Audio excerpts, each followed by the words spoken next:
And your brain is the most powerful weapon. I talk about that in one of these chapters. Your brain is the most powerful weapon in the world. Once you put away your phones and your computers and all that shit we have nowadays, yeah, that's great. We're up to date. But your brain is the only thing you have when you're going through depression, when you're going through hard times, when you're going through death, real life shit. You can't Google that shit, man.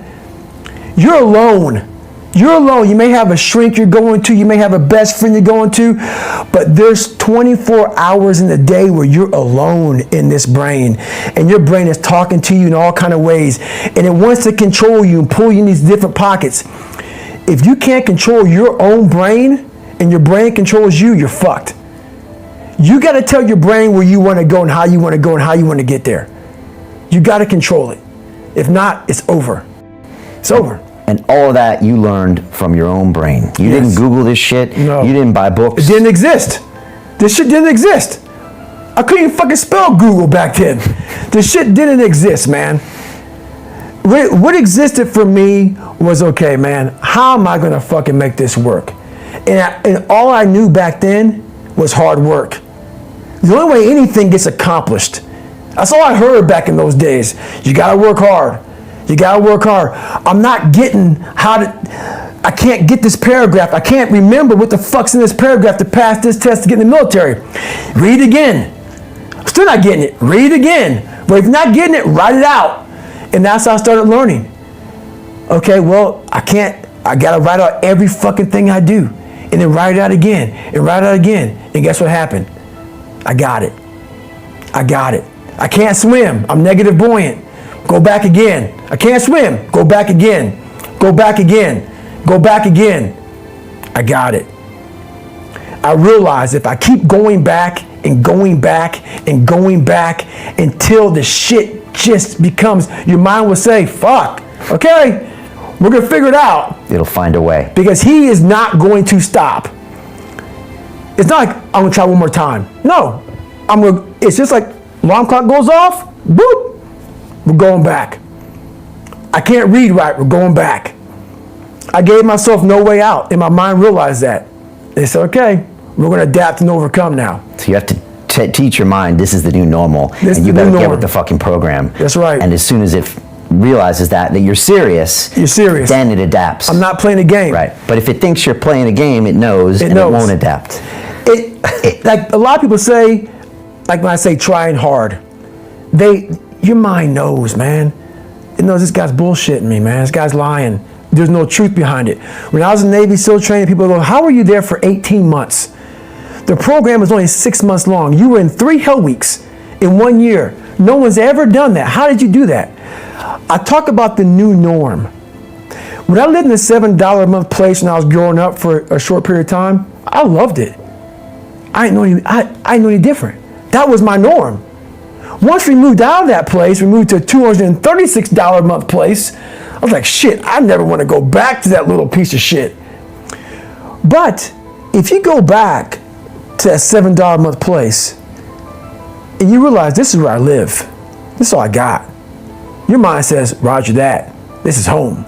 So when I was going through Navy SEAL training for 18 months and going back through all the hard parts over and over again, I told myself after the first time, I knew it was gonna be a long journey there.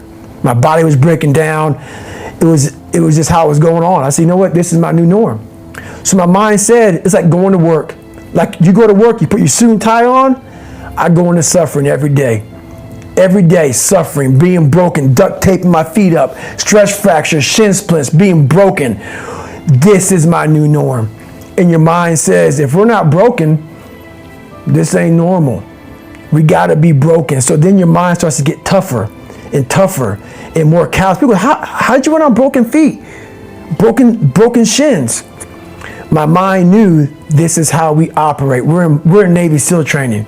This is what we are. I became hell. And that became my new norm. I gave myself no way out. There was nothing outside these walls of hell. Nothing.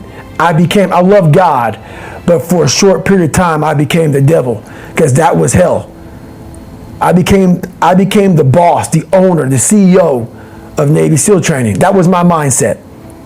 And that's how you get through things. You immerse yourself in wherever it is, and you become that. When I was 297 pounds and I was fat as hell trying to be a Navy SEAL, the scariest thing in the world to me, even to this day, was that could have been the rest of my life. I thought then I was trying hard.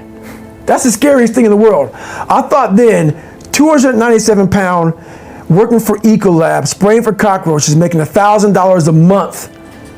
I thought that was me at my 100% potential. Come to find out, a few years later, I wasn't anywhere near that. 106 pounds less, graduated Navy SEAL training, went on to do all these other things. Looking back on that was me trying hard. That's why people got to understand what is in us. We have no idea until we start trying hard. And I mean really trying hard, where you're obsessed with, hey, this is my new norm. My new norm is that, wow, this isn't always fun. It's not always meant to be fun. And that's when you know you're trying hard. And so people listening to us that maybe are at 20% or 30%, how do they shatter that myth that they've been telling themselves, about, yeah, I'm going hard, I'm going max, and yet they're not seeing the results? Like, how do they actually shake themselves out of that? Because there's a great quote, I think it's by this guy named Richard Feynman, who says, the first principle is that you must not fool yourself, and you're the easiest person to fool. Mm-hmm. So we construct these crazy Disneyland realities in our brain, right? And then feed it back to ourselves. How do you shatter that? Well, your first thing, you're fighting, we all have two people. We all have two people. And I'm not saying you're crazy. We have the easy voice, which is that 20% telling yourself that I'm easy at 90% of my full potential, maybe 100% at that 20%. That's that voice that we all love. That's that very comfortable voice, that's that mommy holding you saying it's going to be okay. Doesn't care how good you are, just loves you. Just loves you no matter how messed up you are in life. That's where you want to be at. So that's that one voice. This other voice that we walk very far away from is the voice saying, hey man, you ain't doing shit. So we try to get this voice out of our head completely. And we live over here in this land. So what you have to do first is turn up this voice over here. The voice saying things to you that aren't nice. That it's in our head saying, you know what, man, dude, you're not doing shit. You're not and it's not putting yourself down. People take this the wrong way in this new society. I'm not saying to put yourself down. I'm saying listen to the truth. And the truth isn't in the 20%. The truth is in this other part of your brain saying, look, man, you're wasting a bunch of percentage here. We have 80 more percent that we're not tapping into, because in this other 80% is suffering, pain, failure, self-doubt, darkness, and then a whole bunch of light. But to get to this light, you got to go through all of this shit. So a lot of us know that. We know. We do know deep down. Yeah, I can get over here, but over here, man, this is much better, because I got to go through this journey that is not fun. This from 20 to 100%, this shit in between is not fun. So we decide to live over here. So everybody goes, how do you do that? You know exactly how to do that.